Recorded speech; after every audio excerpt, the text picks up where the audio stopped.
Hello everyone, this is Xander from Aurora Gaming, and this is episode 1 of WYSB, Why You Should Buy Starbound. Now Starbound is a game made by Chucklefish Studios. It's currently in development and they're hoping the beta will come out by possibly the end of this year. Now this game has been in development for a long time and there's been so many speculations on when it will come out and what it's going to be like. But right now, from the facts that I can tell you and from what I've gathered from the forums, the game looks to be great. It not only expands on what people want to see, like content, and it's really never ending. Now, most people think this is a successor to Terraria, but really it's not. While it's a spiritual successor, it's a completely different game, really. The only similarities is that the spriter, Ty, he is now the developer of Starbound.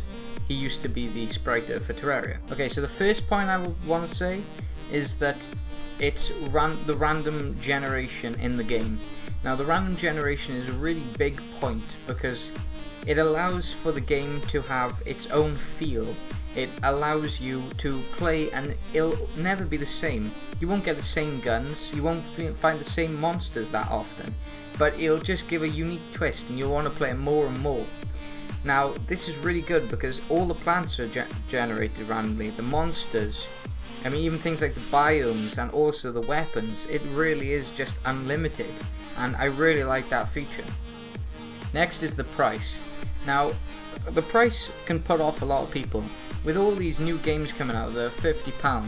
That's quite a big investment for people to be making. But with this game, it's around $15, but you can spend more, which is really good because it allows people who have more to give more, but for people who don't have much to still get the game and support the game.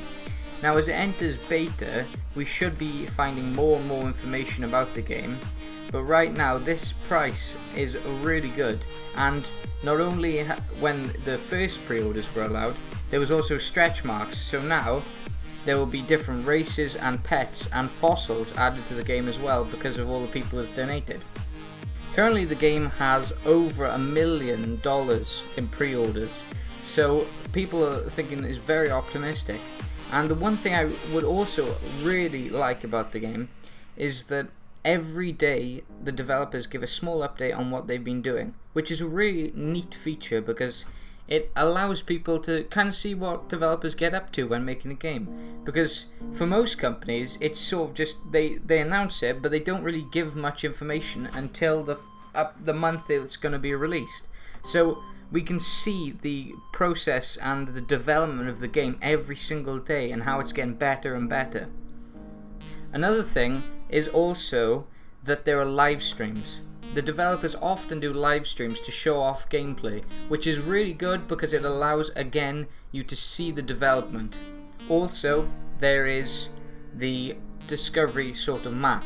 It shows what they've been doing, it shows what they've been completed, and it really sort of helps just to see what's done and what's not, which helps people to think, well, should I donate money now?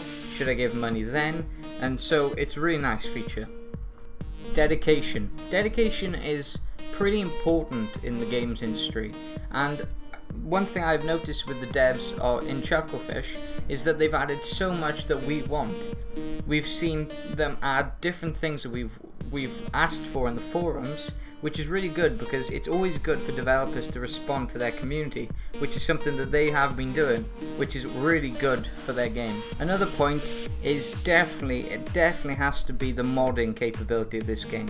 With so many people being modders, this game is perfect for it.